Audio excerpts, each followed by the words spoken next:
வணக்கம். சலாம் Malaysia Madani RTM Tamil செய்திகள் உங்களுக்காக. உங்களுடன் நான் பிசிலா பிரியா ஆரோக்கியசாமி. இன்றைய தலைப்புச் செய்திகள்.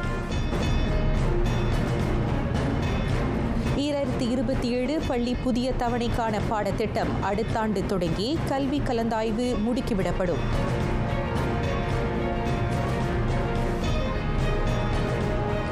இஸ்ரேல் பாலஸ்தீன போர் குறித்து பதிவிடும் சமூக வலைதள கணக்குகள் முடக்கப்படா. தொடர்பு பல்லூடக அமைச்சு உறுதி.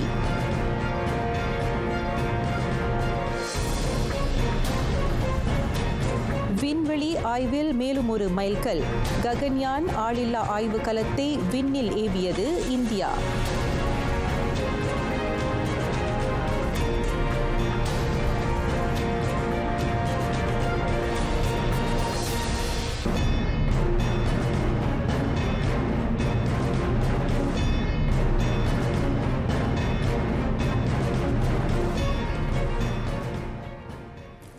நாடு முழுவதும் அடுத்த ஆண்டு முதல் கல்வி கலந்தாய்வு மேற்கொள்ளப்படும். 2027 பள்ளி தவணைக்கான புதிய பாடத்திட்டம் தொடர்பில் கல்வி மேம்பாட்டு திட்டம் பற்றிய ஆழமான கருத்துக்களை பெற அது வகை செய்யும் என அமைச்சர் ஃபட்லினா சிடே தெரிவித்தார்.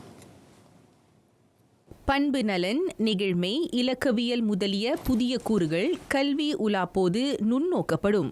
வருங்கால கல்வி தேவையுடன் அந்த கலந்தாய்வு அணுக்க தொடர்பை கொண்டிருப்பதாக கடந்த 13ஆம் நாள் 2024 வரவு செலவு திட்டத்தை தாக்கல் செய்த போது பிரதமர் கூறியிருந்தார்.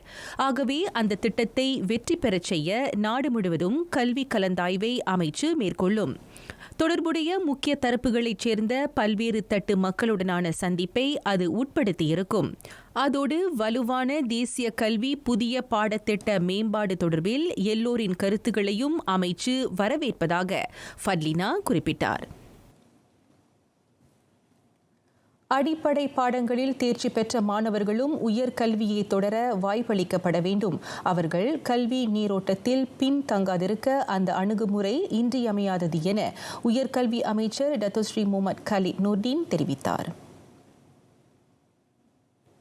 SPM முடித்த மாணவர்கள் தேர்ச்சி பெற்ற பாடங்களுக்கு ஏற்ப மேற்கல்விக்கு தகுதி பெறும் பாடத்திட்டங்கள் அமைய வேண்டும். ஜோஹோ பசேகுடாங் மாரா தொழில்நுட்ப பல்கலைக்கழகம் இந்த விவகாரத்தில் கவனம் செலுத்துவதாக டத்தோஸ்ரீ முகமது கலீத் குறிப்பிட்டார். UPU வழி பொது பல்கலைக்கழகத்துக்குள் நுழைய முடியாத மாணவர்களுக்கு UITM மேற்கல்வி தொடர வாய்ப்பு வழங்கலாம். பசேகுடாங் UITM-இல் 4000 மாணவர்கள் கல்வி கற்கலாம். ஆனால் தற்போது அங்கு 3100 மாணவர்கள் மட்டுமே உள்ளனர். ஆனாலும் மாணவர்கள் தேர்ச்சி பெற்ற பாடங்களை முறையாக சீர்தூக்கி பார்த்து அவர்களுக்கு ஏற்புடைய பாடத்திட்டங்களை வழங்க வேண்டும் என டத்தோஸ்ரீ முகமது கலீத் வலியுறுத்தினார். ரஹ்மா விற்பனை திட்டத்தை தீவிரப்படுத்தும் புதிய யுக்தி கண்டறியப்பட்டுள்ளது. பொதுமக்கள் நியாயமான விலையில் இன்றியமையா பொருட்களை வாங்க அது வகை செய்யும் என உள்நாட்டு வாணிக வாழ்க்கை செலவின இடைக்கால அமைச்சர் டத்தோ அர்மீசான் முகமது அலி நம்பிக்கை தெரிவித்தார். சமூகத்தில் அதிகமானோர் அந்த திட்டத்தின் வழி பயனடைவது உறுதி செய்யப்படும் என்றார் அவர். இதற்கிடையில் மலேசிய ரஹ்மா விற்பனை திட்டத்தின் வழி 66,100 ரிங்கிட் மதிப்பிலான விற்பனை பதிவு செய்யப்பட்டது. 50,000 கோடி ரிங்கிட்டாக வரையறுக்கப்பட்ட அதன் தொடக்க இலக்கை அது கடந்ததாக உள்நாட்டு வாணிக வாழ்க்கை செலவின துணை அமைச்சர் செனட்டர் ஃபுசியா சலே முன்னதாக தகவல் வெளியிட்டார். 3 லட்சத்துக்கு அதிகமான வணிக மனைகளில் மலிவு விலை விற்பனையை மேற்கொள்ளும் இலக்கு எட்டப்பட்டுள்ளது. கோவிட்-19க்கு பிறகு நாட்டின் பொருளாதாரத்தை மீண்டும் முடுக்கிவிட தமது அமைச்சின் முயற்சிகள் பலனளித்துள்ளது குறித்து செனட்டர் ஃபுசியா சலே மகிழ்ச்சி தெரிவித்தார். இவ்வாண்டு டிசம்பருக்குள் 9,500 கட்டுப்படி விலை வீடுகள் கட்டி முடிக்கப்படும். கட்டுப்படி விலை வீடுகளின் மாபெரும் மேம்பாட்டு கழகமான பிரீமா அதனை நிறைவு செய்யும் என ஊராட்சி மேம்பாட்டு அமைச்சர் ngா கோமிங் நம்பிக்கை தெரிவித்தார். கடந்த வெள்ளிக்கிழமை பட்டாலிங் ஜயாவில் உள்ள பிரீமா தலைமையகத்திற்கு அலுவல் பயணம் மேற்கொண்ட போது அது குறித்து அதன் தலைவர் டத்தோ அஸ்ருல் நிசாம் அப்துல் அசீஸ் உட்பட மூத்த நிர்வாகத்திடமிருந்து விளக்கம் பெற்றதாக அமைச்சர் கூறினார். முந்தைய அரசாங்கத்தால் நிறைவு செய்யப்படாது தேக்கம் கண்ட 24 வீடமைப்பு திட்டங்களும் பூர்த்தி செய்யப்படும் என பிரீமா உறுதியளித்துள்ளது. மக்களின் வளப்பம், பாதுகாப்பு, சமூக பொருளாதார மற்றும் சமூக மேம்பாட்டை முன்னிறுத்தி நாடு முழுவதும் 53,646 பிரீமா வீடமைப்பு திட்டங்கள் மேற்கொள்ளப்பட்டு வருகின்றன. 12ஆம் மலேசிய திட்டத்தின் கீழ் 2025ஆம் ஆண்டுக்குள் வாங்கும் சக்திக்கு உட்பட்ட 5 லட்சம் வீடுகளை கட்டித்தர ஊராட்சி மேம்பாட்டு அமைச்சு உறுதி பூண்டுள்ளது. இஸ்ரேல் பாலஸ்தீனம் போர் தொடர்பில் சமூக ஊடகங்களில் பதிவிடுவோரின் கணக்குகள் முடக்கப்படா. மனம் தாழாது போர் துயரங்களுக்கு எதிராக டிக்டாக்கில் குரல் எழுப்பிய சிலரது கணக்குகள் முடக்கப்பட்டுள்ளன.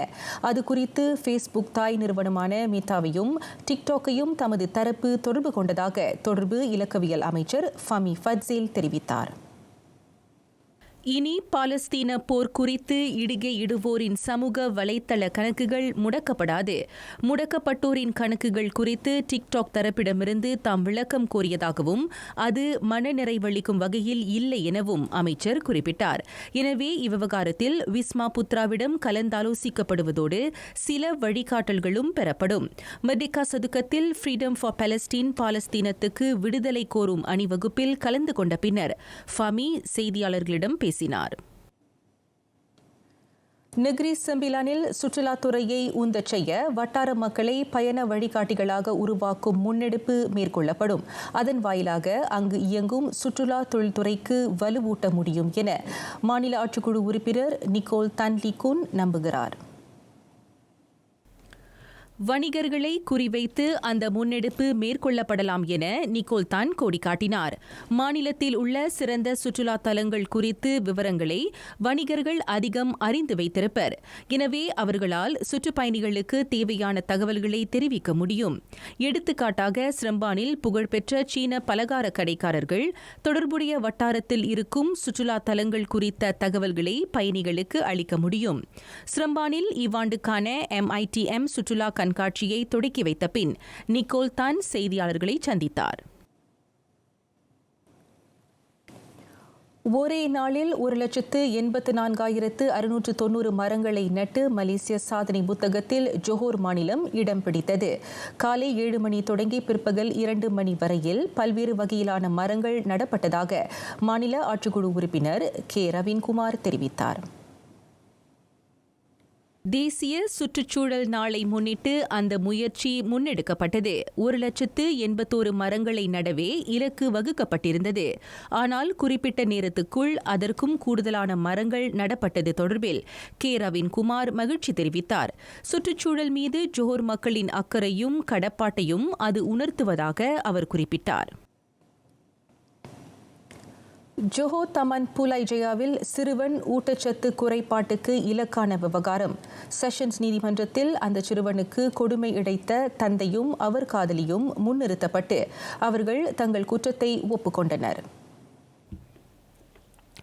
நீதிபதி ஃபத்திமா ஜஹாரி முன்னிலையில் அவ்விருவரின் மீதான குற்றம் வாசிக்கப்பட்டது. அதேவேளை சிறுவனை அடித்து காயப்படுத்தியதாக தம் மீது சுமத்தப்பட்டிருந்த குற்றத்தை தொடர்புடைய அந்த பெண் மறுத்தார். இவ்வாண்டு ஜூலை மாதம் தொடங்கி அக்டோபர் மாதம் 12ஆம் தேதி வரையில் பாதிக்கப்பட்ட சிறுவன் அங்குள்ள வீடொன்றில் கொடுமைப்படுத்தப்பட்டதாக குற்றச்சாட்டு பதிவு செய்யப்பட்டது. இவ்வழக்கு எதிர்வரும் நவம்பர் மாதம் 12ஆம் நாள் மீண்டும் செவிமடுக்கப்படும். மற்றொரு நிலவரத்தில் கடந்த 15ஆம் தேதி 11 வயதினரிடம் கொள்ளையடித்ததாக தம் மீது சுமத்தப்பட்டிருந்த குற்றத்தை ஆடவர் ஒப்புக்கொண்டார். 43 வயது முகமது ஹிடாயத் டயீம் எனும் அவ்வாடவர் ஜோஹோ பங்சாபுரி டேசா ஜயா அடுக்ககத்தின் மின் தூக்கியில் இருந்த 11 வயதினரிடமிருந்து கைத்தொலைபேசியை பறித்தார். நீதிபதி ஃபத்திமா ஜஹாரி முன்னிலையில் வாசிக்கப்பட்ட குற்றத்தை அவர் ஒப்புக்கொண்டார். அவர் மீதான குற்றம் மெய்ப்பிக்கப்பட்ட பின் 14 ஆண்டுகளுக்கு மேற்போகாத சிறை தண்டம் அல்லது பிரம்படி வழங்கப்படும். 15,000 ரிங்கிட் பிணை தொகையுடன் விடுவிக்கப்பட்டதாக வழங்கப்பட்ட வாய்ப்பை முகமது ஹிடாயத் டயீம் இவ்வேளையில் மறுத்தார். எதிர்வரும் நவம்பர் மாதம் 20ஆம் நாள் இவ்வழக்கின் தீர்ப்பு வழங்கப்படும். கல்லறைகள் நேசத்திற்குரியவர்கள் மறைந்த பின்பும் அவர்களுடன் இருந்த நினைவலைகளை அசை போடும் பொக்கிஷங்கள். ஆனால் கால நீரோட்டத்தில் அவற்றை பராமரிப்பதில் காட்டப்படும் அலட்சியம் சில வேளைகளில் மனதில் வேதனையை உண்டு பண்ணுகிறது.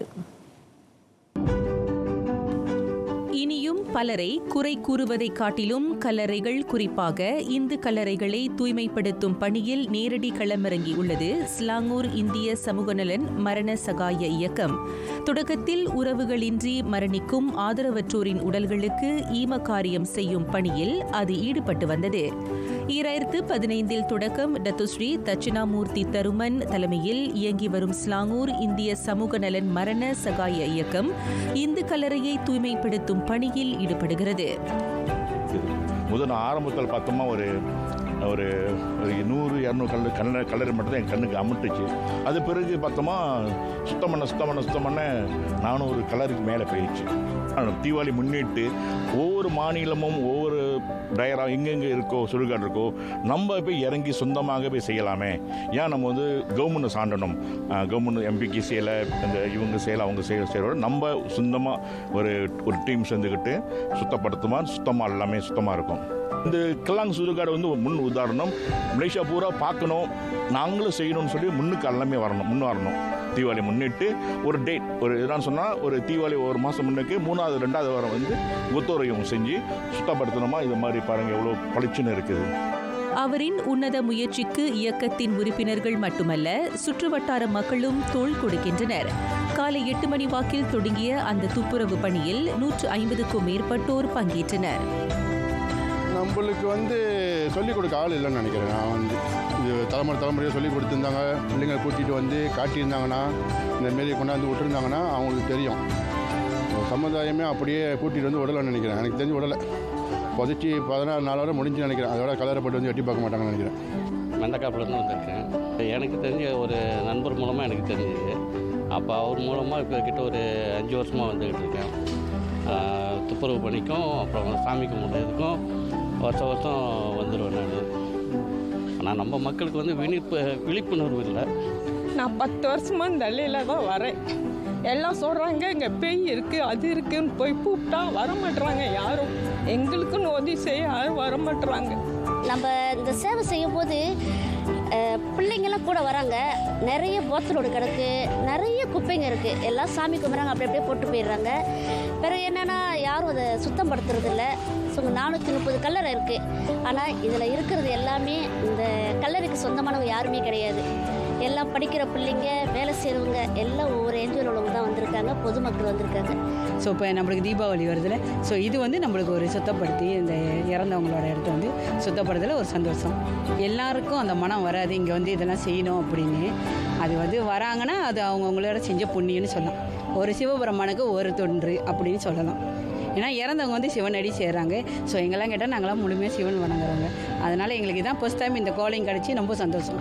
முன்னோர் வழிபாடு குறித்து இளம் தலைமுறையினருக்கும் எடுத்துணர்த்தப்பட வேண்டும்.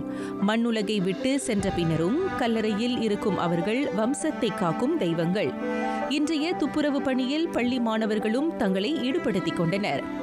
ஏற்கனவே பள்ளியில் கூட்டு பணி அரேஞ்ச் பண்ணியிருந்தாங்க, மடானி கூட்டு பணி. அதில் நாங்களாம் பள்ளியை சுத்தம் பண்ணி சாயம் பூசி எல்லாத்தையும் இப்போ இதை 2வதாக இந்த கூட்டு பணிகளை செய்கிறேன். இது காட்டுப்புறமாக நல்லா இயற்கையாக நம்ம இந்த இலை குப்பையெல்லாம் சுத்தம் பண்ணுறோம். இந்த மாதிரி குப்பையை போட்டு இந்த டெங்கி காய்ச்சல், மலேரியா அந்த மாதிரி வரும். அதனால் இதை தூய்மை பண்ணால் சுற்றுப்புறத்துல எல்லாம் தூய்மையாக இருக்கும். காலையில் இந்த குப்பையெல்லாம் பொறுக்கி அங்குள்ள இந்த புல்லாம் எடுத்து அதெல்லாம் பொறுக்கணும்.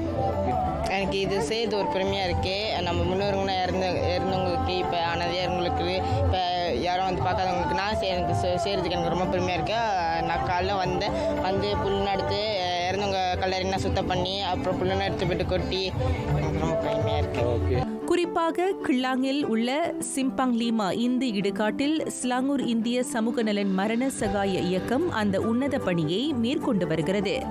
இந்த இடுகாட்டில் நாட்டின் மறைந்த காற்பந்து சகாப்தம் டத்து ஆறுமுகத்தின் பூத உடல் அடக்கம் செய்யப்பட்ட கல்லறையும் இங்கு உள்ளது. சிலந்தி வீரர் என பலராலும் இன்று வரையில் அறியப்படும் அவர் 1988ஆம் ஆண்டு 35வது அகவையில் இயற்கை எய்தினார். தீபத் திருநாள் நெருங்கி வருவதால் அங்கு இம்மாதம் 29ஆம் தேதி கல்லறை விழாவுக்கு ஏற்பாடு செய்யப்பட்டுள்ளது. அதற்கு பொதுமக்கள் திரளாக வரும்படி ரத்துஸ்ரீ தட்சிணாமூர்த்தி தருமன் அழைப்பு விடுத்தார்.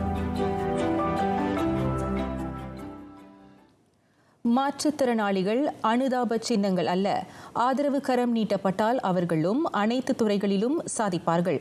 அதற்கு எடுத்துக்காட்டாக விளங்கியது மலேசிய பார்வையற்றோர் சங்கம் MAB ஏற்பாடு செய்த தீபாவளி கலை நிகழ்ச்சி.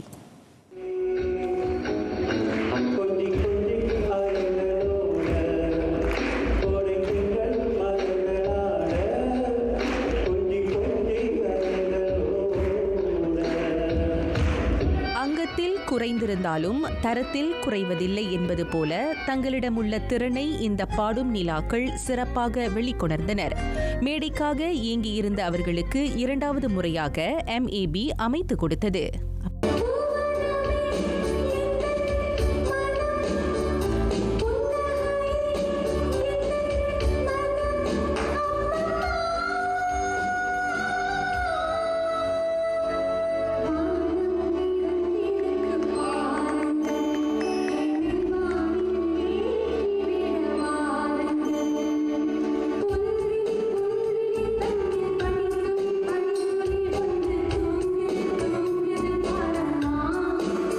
சிறகுகள் விரிக்க ஆசை கொள்ளும் இந்த கானக்குயில்களுக்கு பலரும் ஆதரவு நீட்ட வேண்டும்.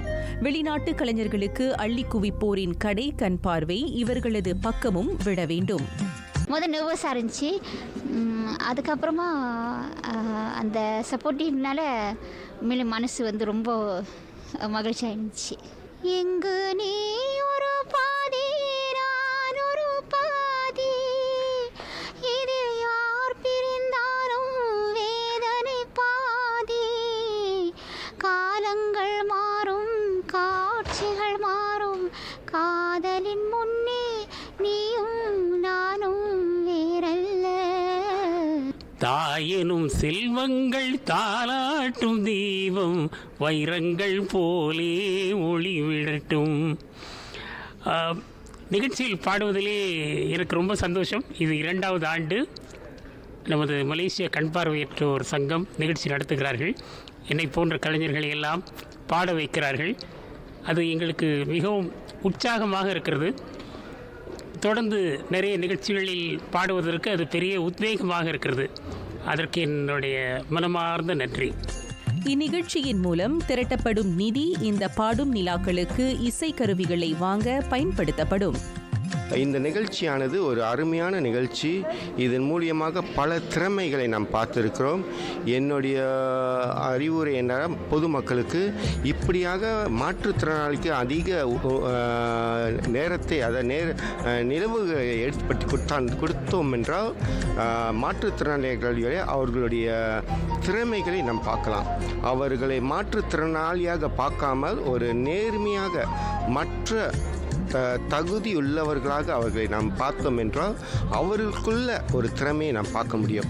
இந்த மாதிரி ப்ரோக்ராம் வைக்கிறது வெரி குட். இந்த சென்ஸ் தீபாவளி நம்மளுக்கு மட்டும் இல்லை, இந்த மாதிரி OKU விஷுவலி இம்பேர்ட் இந்த மாதிரி உள்ளவங்களுக்கு நம்ம சப்போர்ட் பண்ணால் இது ஒரு நல்ல பிளாட்ஃபார்ம். அவங்களுக்கு இங்கே பார்த்ததில் எனக்கு என்னென்னா, அவங்க குறையே தெரியல. கண்ணு பார்வை இல்லாதவங்க கூட நம்மளுக்கு உணர முடியல. ஏன்னா அவ்வளோ திறமை இருக்குது அவங்களுக்கு, அவ்வளோ நல்லா பாடுறாங்க. எப்போதும் இந்த ஷோ செய்யும் போதெல்லாம் நாங்கள் வருவோம். நாங்கள் ஃப்ரெண்ட்ஸு சில்ட்ரன் யாரும் கூட்டிகிட்டு வருவோம். இது நம்ம செய்கிறதுனால அவங்களுக்கு ஒரு தன்னம்பிக்கையும் அவங்களோட உள்ளுக்குள்ளார ஒரு அந்த திறமையும் வெளிப்படுத்த நம்ம ஒரு வாய்ப்பு கொடுக்குற மாதிரி நான் நினைக்கிறேன். ஏன்னா நம்ம ஒரு சின்ன தொகை தான் நம்ம கொடுக்குறோம். ஆனால் அவங்களுக்கு அவ்வளோ சந்தோஷம் இங்கே பாடுறது, எல்லாரும் கை தட்டுறது.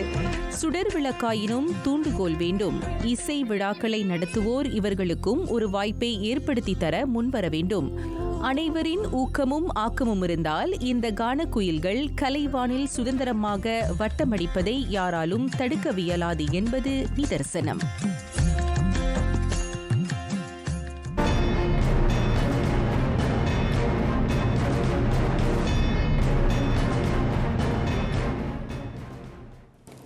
ககன்யான் அண்டவெளிக்கு முதல் ஆளில்லா சோதனை விண்கலத்தை அனுப்பி விண்வெளி ஆராய்ச்சி துறையில் மேலும் ஒரு மைல்கல்லை உருவாக்கியுள்ளது இந்தியா.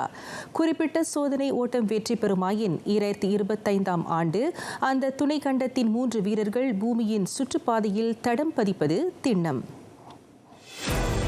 ககன் வானம் என்று பொருள்.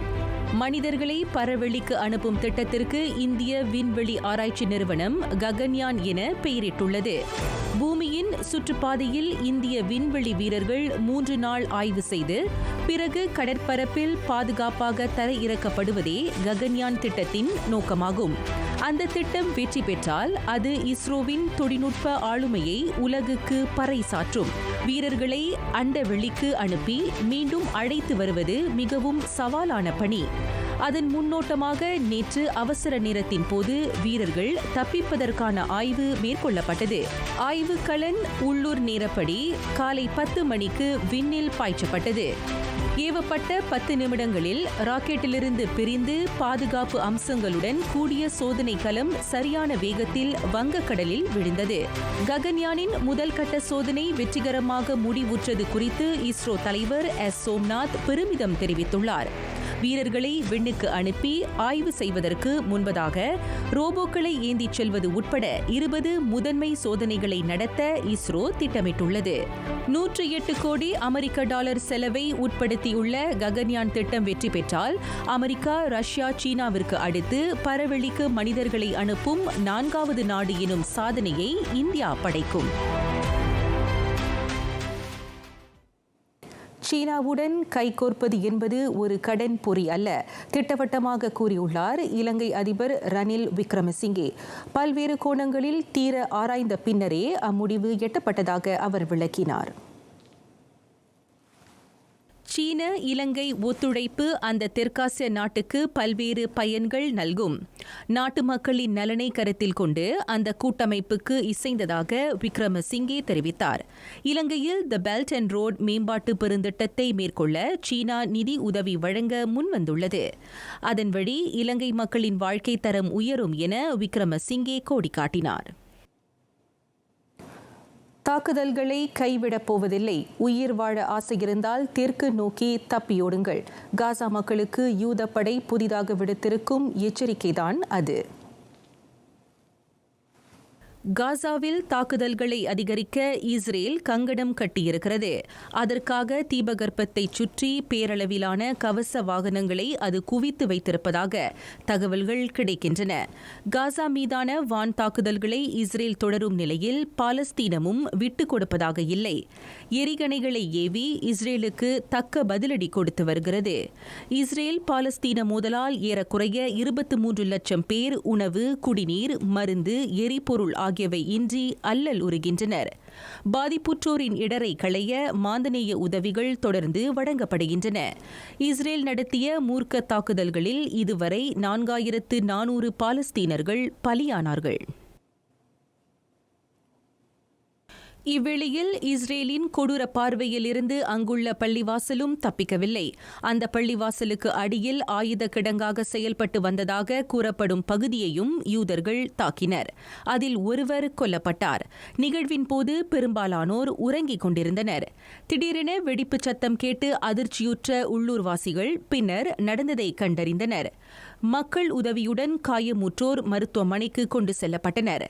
அல் அன்சார் பள்ளிவாசலின் அடித்தளத்தில் தாக்குதல்களை திட்டமிடுவது, ஆயுதங்களை மறைத்து வைப்பது, சிகிச்சை அளிப்பது என ஹமாஸ் பல்வேறு நடவடிக்கைகளை மேற்கொண்டு வருவதாக இஸ்ரேல் குற்றஞ்சாட்டுகிறது.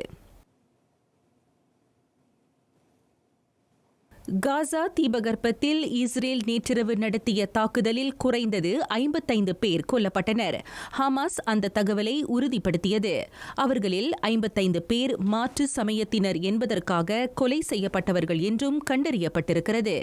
ஹமாஸின் தாக்குதல்களுக்கு பதிலடி கொடுக்கும் வகையில் யூத ராணுவம் இந்த இரத்த களரியை மேற்கொண்டதாக அறியப்படுகிறது.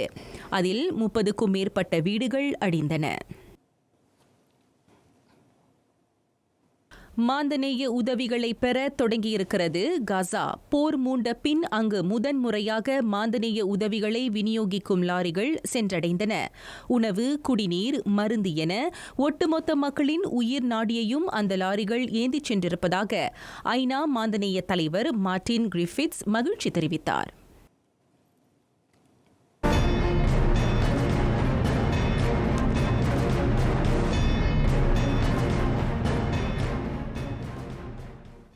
டென்மார்க் பொது பூப்பந்து போட்டி, அதில் இரட்டை வெற்றிகளை குவிக்க மலேசியாவுக்கு வாய்ப்பு. நாட்டின் இரு நிகராளிகள் அதன் இறுதிச் சுற்றுக்குள் தேர்வாகி உள்ளனர்.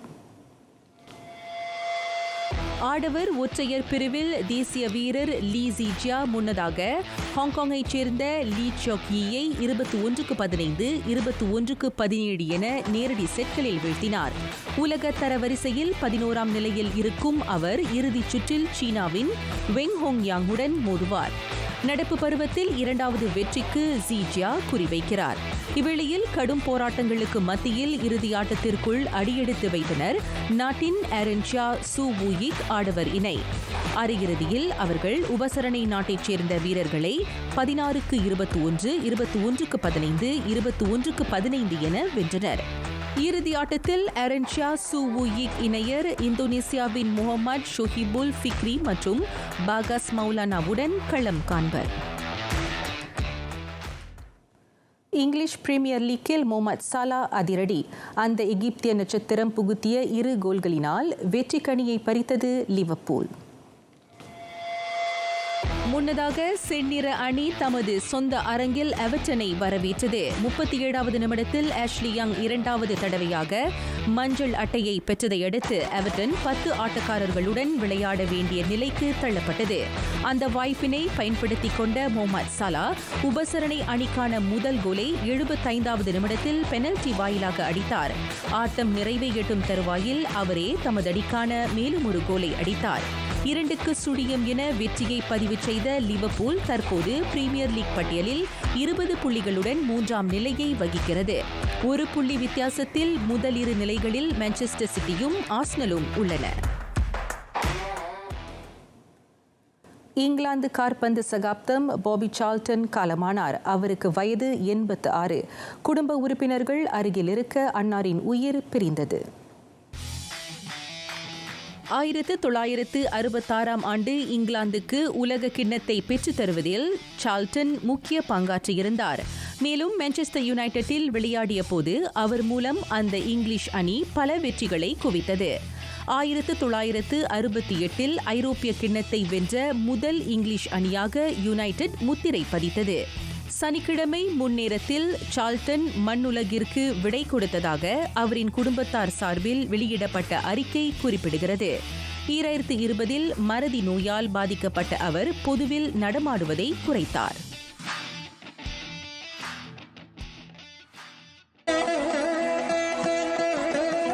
ஆத்தி சூடி சோம்பி திரியேல்.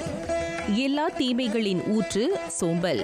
ஆதலால் சோம்பலை களைந்து ஆக்கத்துடனும் ஊக்கத்துடனும் செயலாற்ற வேண்டும் என அறிவுரைக்கிறார் ஔவை பிராட்டியார்.